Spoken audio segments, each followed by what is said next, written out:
bowling Danny Basher Bonfield. Danny, tell us a little bit about yourself. Right, been bowling since I was about 10 at Hemel Bowl. Used to go down with Nan and Grandad. Played all the junior tournaments, won a few, lost quite a lot, and then I moved on to yak bowling when I was about 16, 17. You all know that I am a yak champion at Aylesbury. I think that's pretty well known. I don't like to talk about it though, so I'm just going to skip over that. So I've bowled at Harrow, used to play the leagues at Harrow, Enfield, Airport, and now I'm just playing Dunstable. Been playing the ranking events for 18 years. I haven't always played every event. You know, some years I've only played 3 or 4. I've never really had any real aspirations of making the team. It's mainly about me getting out there and enjoying just competing. That's what I like doing. I couldn't think of bowling just in leagues. I like to go out and play tournaments. So yeah, that's all about my bowling history. You also, as well as your bowling, I mean, you're probably more known to a lot of the bowlers for running a website, but that's bowling. Yeah, which I think is universally regarded as possibly the 5th best bowling website in the country. That's right, yeah. I think you don't do so many services there. It's a very good website. It does have a sort of a different slant on it. I think you described it. Yeah, that's one way of putting it. Yeah. Well, would you say a bit of a tongue-in-cheek approach, though, is it? Yeah. Well, I created it in 2000 when the internet basically was still really in its infancy, and I started it really. There's 2 reasons. One, I wanted to find out how easy it was to create a website, and the second thing is I wanted to create a bowling fanzine. And I felt that since Go Tenpin took over from World of Tenpin, I felt that the magazine had become a little bit bland and lost a lot of the sort of humour that the old World of Tenpin had. So that's why I created Badass Bowling. And one of the reasons was I thought Go Tenpin, it always used to print the scores but just for the finalists, and I thought there was people out there that would be interested in seeing the complete scores for tournaments. So that's one of the reasons I did it. So you know, you know friends of your bowler that have been bowling that tournament. You might want to see where they've come. If they hadn't come in the final, you wouldn't get to know that information. It wasn't out there at the time. I know now there's loads of websites, which is why I'm the 5th best. But at the time there wasn't anything available. No, one of the advantages as well of the web is that you're not got the restrictions of the cost of production, printing, etc. But yeah, that seems to be some of the challenges. The man that's keen on websites myself, I wouldn't say necessarily with the cliff nest, but it's certainly a very good website. So how much time do you actually spend on it? Well,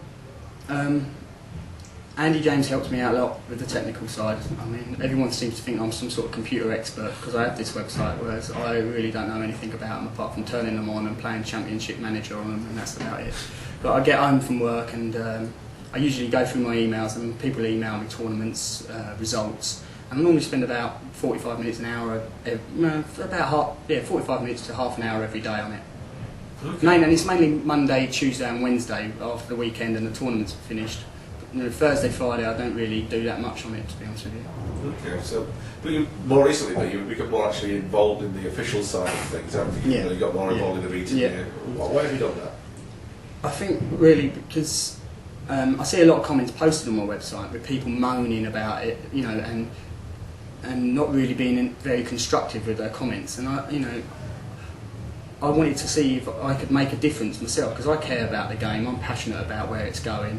So I thought, you know, I wanted to get involved and see what I could do to try and improve things. Really, it's one of the reasons I wanted to get involved. What do you feel are the key areas where sort of things are changing in bowling?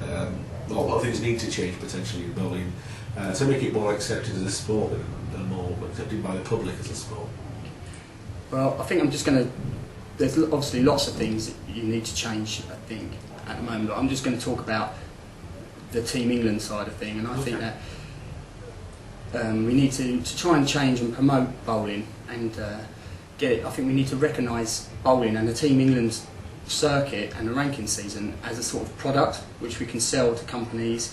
We can sell it as a product and get sponsors on board. It winds me up when I see things like bog snorkeling.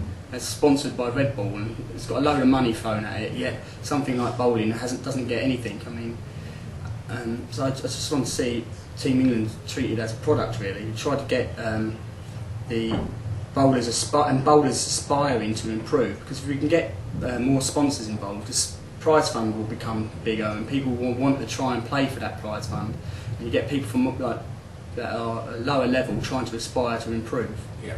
There's loads of other things, like offering just your lead bowlers something as well. People who don't want to aspire, you still have to give something back to them. But that I'm thinking just of the Team England side of thing, and which is the crown jewel, really. Yeah, you're right. Okay. I mean, do you have any specific sort of goals, objectives, or things that you want to actually go for? We know any more involved? Well, at the moment, just short-term objectives is I'm producing stats for the National Selection Committee. So I just want to continue producing them, keeping a record of people's performance over the years, and helping assist them making their decisions on the selection for teams. Well, that's something that's just happened. It's only been made public today. That you're now actually basically involved with the Team England selectors. Well, congratulations, by the way. You know that's something I wanted to do at the start of the year, so I'm glad that's happened now. Long term, and it started to happen in a small way. I'm on the non-executive committee for the Bedfordshire area. I want to try and move up that ladder if I can, and maybe help try and make decisions on a local area for us, and then I really want to just continue trying to improve Team England tournaments as best I can, and just try and move the game forward, and obviously continue with badass bowling. Yeah, well, I think this is great because, I mean, some people, I think, within the establishment may have seen you maybe on the fringe of it. Yeah. It's nice to see that enthusiasm that I know you've got is now channeled within the structure of it. So it's great to have you on board, Danny. Thank you. Okay. Well, look, good luck with Badass, and good luck with your role in the working with the committee. Is it Bedfordshire? Yeah, Bedfordshire. Okay. And as in your new role as a Team England selector. Yeah, thank you very much. All right. Cheers. All the best. Bye,